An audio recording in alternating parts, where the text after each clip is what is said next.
Toi, du coup, comment tu définis un contenu de qualité, un contenu SEO en fait? Là, on parle vraiment du contenu SEO. SEO. Ouais. Pour moi, un contenu SEO, c'est vraiment un contenu qui va être pertinent à tout point de vue. Donc, on a plein d'outils aujourd'hui pour faire Ouais. du contenu SEO.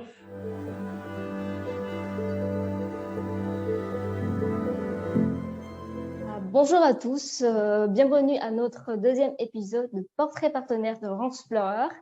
Et aujourd'hui, j'ai le grand plaisir d'accueillir Morgane sur le net, CEO de Scribix. C'est une plateforme de rédaction de contenu.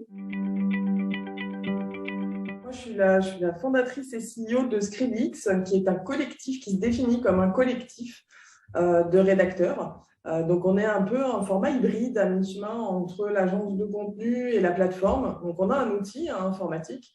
On est une app finalement, mais derrière, il y a beaucoup d'humains et d'humanité. Et j'anime aujourd'hui un collectif de plus de 100 rédacteurs qui m'ont rejoint dans ce projet qui a démarré il y a 2 ans, un peu plus de 2 ans maintenant. Du coup, avant de créer Scribix, je crois que tu as travaillé comme rédactrice indépendante, c'est ça? Oui, alors en fait, moi je suis rédactrice de profession, c'est ce que j'ai appris à l'école. J'ai fait Ok. un doc de lettres modernes, option rédaction web.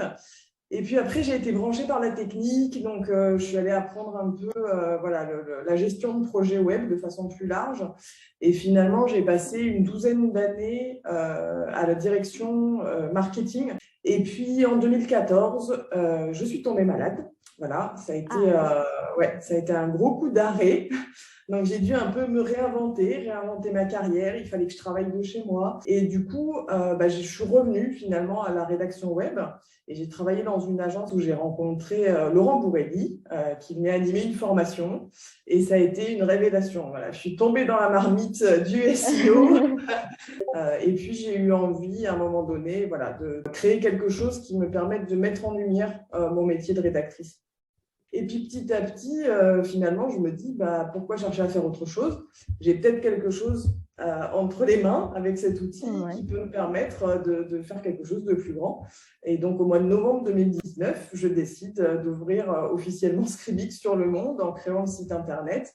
Et puis après, les choses se font finalement assez vite et assez naturellement jusqu'à aujourd'hui où c'est mon activité à temps plein, je ne fais plus que ça. Ton positionnement sur la rédaction de contenu, c'est plutôt premium, c'est ça?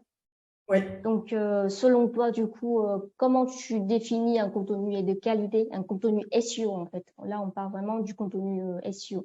SEO. Ouais. Pour moi, un contenu SEO, c'est vraiment un contenu qui va être pertinent à tout point de vue. Donc, on a plein d'outils aujourd'hui pour faire Ouais. du contenu SEO. On a des méthodologies, on sait comment il faut faire pour produire un contenu SEO. Par contre, ce qu'on a rarement, ce sont des rédacteurs qui comprennent comment il faut faire les choses comment fonctionnent ces outils. Et voilà. Et moi, c'est vraiment ça que j'essaye d'apporter aux rédacteurs avec qui je travaille. C'est qu'au-delà de l'outil de rédaction qu'on leur met à disposition, qui est très honnêtement, je pense, un des plus complets du marché. J'ai un très très bon outil qu'on a co-construit avec les rédacteurs, en les écoutant, en les entendant, en leur proposant des choses, des améliorations et tout ça. Donc cet outil-là, forcément, il nous aide à qualifier ce qui est un contenu pertinent. Voilà, on a des scores quand même. Et puis après, il y a le côté vraiment qualitatif, intrinsèque du contenu. Et ça, vraiment, c'est Ouais. la spécialisation du rédacteur qui va l'amener. La richesse de vocabulaire, par exemple, dans une thématique donnée, ça, il n'y a que quelqu'un qui connaît la thématique qui peut l'apporter. Donc moi, vraiment, pour moi, un contenu pertinent pour le SEO, c'est les deux axes sont aussi importants. Avoir d'un côté respecter les règles du jeu, finalement. Qu'est-ce que c'est qu'un bon contenu? À quoi doit ressembler sa structure? Les balises à chaîne, la longueur des phrases, toutes ces choses très techniques. Et puis de l'autre côté, la qualité informationnelle, parce qu'on le sait, aujourd'hui et a fortiori demain, ce seront vraiment des marqueurs forts de pertinence du point de vue du moteur de recherche. Donc, on va dans le bon sens. On va dans le sens d'un web plus qualitatif, avec des contenus riches et intéressants. tout à l'heure, tu m'as dit que tu utilises quand même pas mal d'outils pour Scribis ou pour même avant. Et sur Ransplorer, je vois que tu es une des clients les plus fidèles de Ransplorer. Est-ce que tu peux nous expliquer pourquoi tu as choisi Ransplorer parmi plein d'outils? Alors, non seulement je l'ai choisi, mais en plus, je le recommande. Pas plus tard que ce matin, j'étais en atelier avec mes rédactrices. Et comme vous avez créé un petit forfait pas cher du tout, parce que le problème des rédacteurs, c'est pour s'outiller, c'est souvent très onéreux. C'est compliqué pour eux de multiplier les outils. Donc j'ai même recommandé ce matin Ransplorer à mes rédactrices grâce à ce petit forfait. C'était une très bonne idée de le mettre en place. Donc moi je suis une utilisatrice de Ransplorer, je pense comme beaucoup, pour faire de la recherche de mots-clés, pour regarder un peu comment mes sites, les sites que je suis ou les sites de mes clients, dans quel état ils sont. Voilà, on peut suivre le positionnement avec l'historique. Donc je l'utilise comme ça. Et puis Ransplorer, il est intégré à mon outil de rédaction. On sert de l'API pour aller chercher tout ce qui est mots-clés dérivés et les proposer, nous, dans l'interface de rédaction aux rédacteurs pour leur permettre de faire leur travail d'insertion de ces mots-clés dérivés dans leur contenu. Donc voilà un petit peu comment moi je l'utilise. Et selon toi, pour élaborer une stratégie de contenu pertinente, quels sont les éléments qu'il faut définir en amont pour que ça soit pertinent pour un site web ou une marque? Alors, je crois que ce qui est très important quand on parle de pertinence, c'est toujours par rapport à quoi. Et c'est un élément qui est souvent omis, plus ou moins consciemment dans notre métier, c'est que la pertinence, elle va dépendre du contexte, finalement. Donc, on ne peut pas travailler de la même façon pour un gros site que pour un petit, pour une activité géolocalisée que pour un e-commerçant. Et la stratégie de contenu, elle doit vraiment s'adapter aux besoins de chaque typologie de site. Et le contenu qui va être rédigé à l'intérieur de cette stratégie doit s'adapter, lui, à la stratégie qui a été définie, parce que quand on choisit de créer, je sais pas, des guides d'achat très, très exhaustifs, on ne fait pas le même exercice que quand on fait un cocon sémantique ou une FAQ, et chaque exercice est différent, finalement, même quand on rédige. Du coup, pour expliquer ça, est-ce que tu as un exemple d'une stratégie qui marche, une stratégie qui performe vraiment, une stratégie de contenu SEO? Alors, en ce moment, on travaille beaucoup sur deux types de strates qui marchent très très fort. C'est la géolocalisation, le contenu géolocalisé. Aujourd'hui, pour les entreprises de petite et moyenne importance qui ont un rayonnement local, elles ont pris conscience d'abord de leur besoin de communiquer avec la crise du coronavirus, très concrètement. Ouais. Donc, elles ont pris conscience qu'il fallait être présent en ligne et on peut aujourd'hui vraiment monter des stratégies sur la géolocalisation pour positionner ces entreprises, alors non pas au niveau national, mais vraiment sur leur zone de chalandise, de façon très précise. Donc ça, c'est quelque chose qu'on travaille pas mal et qui marche plutôt bien. Et puis après, il y a la stratégie reine, je serais tentée de dire, le cocon sémantique. Voilà, pour tout site qui veut aller se positionner sur des grosses requêtes, sur des gros mots-clés et se positionner comme expert dans sa niche, ça reste la stratégie à utiliser parce qu'elle fonctionne à merveille. Du coup, quand tu évalues les contenus rédigés par des rédacteurs de ton collectif, du coup, il y a aussi la longueur de contenu. Je sais pas, pour l'instant, on parle, il faut rédiger un contenu très long pour être mieux référencé sur Google. Je sais pas si c'est une idée qui est plutôt vraie ou qui est assez faussée, je sais pas. Donc, en tant que spécialiste, est-ce que tu peux donner ton idée? Pour moi, c'est une vision très réductrice de ce qu'est un contenu, de le qualifier par sa quantité. Pour moi, le bon contenu, c'est celui, pour le coup, qui répond à l'intention de A à Z, de façon approfondie, mais sans aller sur des intentions connexes, qui restent bien dans son intention et qui va répondre de A à Z à l'intention. Donc ça, c'est pas quelque chose de facile à quantifier. C'est-à-dire que quelquefois, on a des requêtes questions, par exemple, qui nécessitent un traitement court. Et là, c'est pareil. C'est arrivé le mois dernier, je crois, où le rédacteur m'a dit, écoute, Morgane, moi, traiter cette question en 500 mots, je ne sais pas faire, quoi. Avec 300 mots, j'ai déjà tout dit. Donc, sinon, je vais déborder sur d'autres questions. Je vais devoir mettre du blabla parce que je ne sais plus quoi raconter. Et là aussi, moi, je fais confiance à mes équipes et je pense que j'ai de la chance, j'ai de bonnes relations avec mes clients. Donc, généralement, mes clients me font confiance aussi sur ce sujet-là et on arrive toujours à trouver une solution et à ajuster quand ça arrive. Mais il y a 1000 façons d'imaginer la longueur d'un contenu. Le principal étant l'exhaustivité de la réponse. Voilà. Il faut vraiment que la réponse elle soit complète, exhaustive par rapport à la question posée par l'intention de recherche. Du coup, en tant que spécialiste de contenu depuis 10 ans, as-tu des conseils à ceux qui souhaitent travailler eux-mêmes leur stratégie de contenu? Pour celui qui voudrait faire par lui-même, le SEO de 2015 même, c'est plus du tout le SEO de 2021. Tu parlais de data tout à l'heure pour le marketing et on s'oriente aussi vers un SEO de la data parce que il est de plus en plus, c'est devenu de plus en plus compliqué. On va pas se leurrer. Les facteurs de ranking se sont démultipliés au fil des années. Et on a aujourd'hui des critères qui sont quand même très subtils à comprendre, donc à quantifier encore plus. Donc bon, il va falloir qu'il se documente pas mal, qu'il aille même peut-être un peu en formation, parce que c'est pas un sujet simple. Après, quelqu'un qui a son site internet a aussi l'avantage d'avoir un terrain de jeu sur lequel il peut expérimenter, et ça c'est un vrai plus. Le plus difficile, c'est d'apprendre de façon théorique, de suivre des formations et de ne pas avoir d'endroit pour appliquer. Voilà. Maintenant, travailler ça, certes, dans sa thématique, c'est quand même moins compliqué que de travailler avec 10 thématiques différentes, enfin avec différents clients, différentes tailles de site, différents. Là, ça devient vraiment un autre niveau.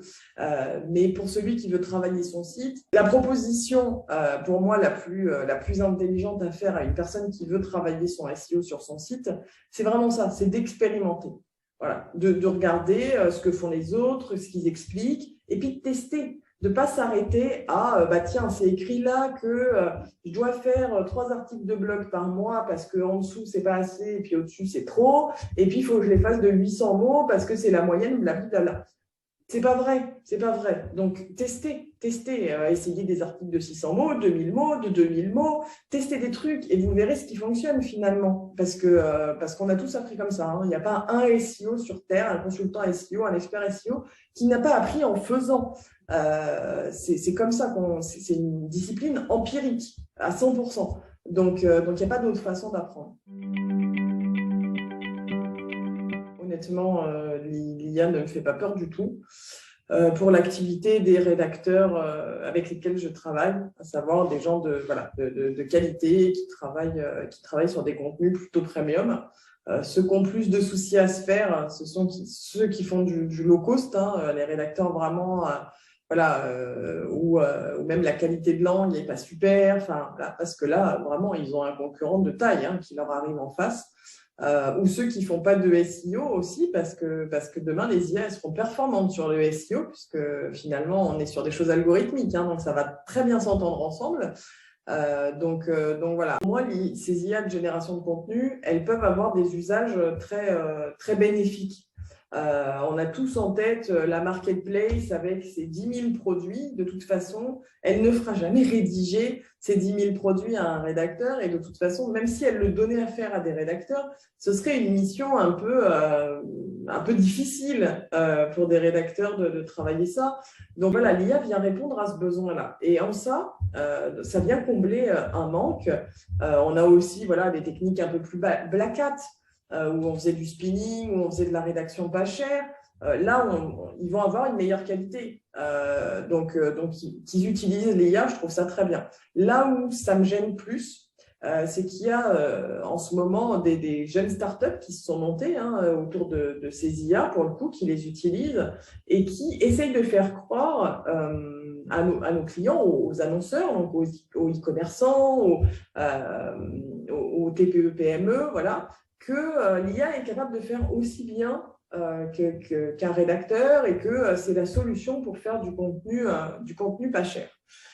Et là, ça me pose beaucoup plus problème parce que ce n'est pas réaliste. Parce que quand on génère un contenu avec une IA, déjà, il faut beaucoup le retoucher. Et ce qu'il faut comprendre, c'est que quand un rédacteur rédige un article de blog de fond, par exemple, sur une thématique immobilière, voilà, j'en ai en ce moment, qu'est-ce qui est important dans son travail et que représente la rédaction? La rédaction représente 20% du travail du rédacteur en termes de temps. Sur le total du temps qu'il va consacrer à son article, recherche, réflexion sur le plan, voilà, source, toutes ces choses-là. Donc, finalement, l'IA, elle vient remplacer que ce petit bout-là, parce que le sourcing, elle ne le fait pas, parce qu'on ne sait pas où elle source. Donc, c'est même un peu inquiétant de ne pas savoir où elle va sourcer les informations. Donc, et elle le fera toujours moins bien qu'un rédacteur, parce qu'en termes de densité d'informations, je parlais de livres tout à l'heure, toutes ces IA, elles sont basées quand même sur du contenu en ligne, elles ne sont pas basées sur des livres. Donc, tous les apports que peut faire un être humain à un contenu, et là, je ne parle même pas du ton, de la voix de l'entreprise, du style, de toutes ces choses-là. On parle même purement du fond. Du point de vue du fond, elles ne sont pas capables d'apporter ce que va apporter un rédacteur. Et pire même, elles peuvent apporter des mauvaises informations. À partir du moment où on ne maîtrise pas les sources.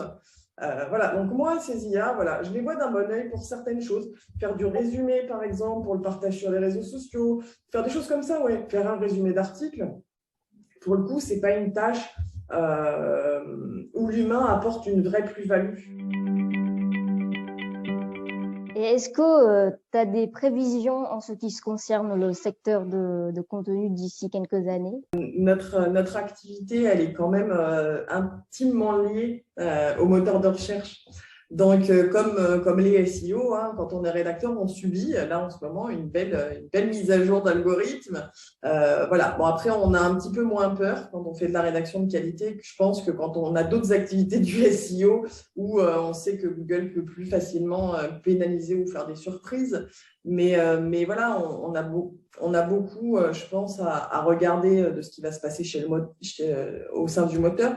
Par contre, moi, il y a des choses que j'ai commencé à relever, et notamment cette partie qualité de l'information, parce que ces IA vont engendrer une surproduction du contenu x10. Globalement, c'est annoncé comme ça, et moi, je ne le vois pas trop se passer autrement. Donc, le moteur, il doit mettre en place des stratégies pour pouvoir isoler au milieu de tout justement ce contenu généré, le vrai contenu de qualité informatif.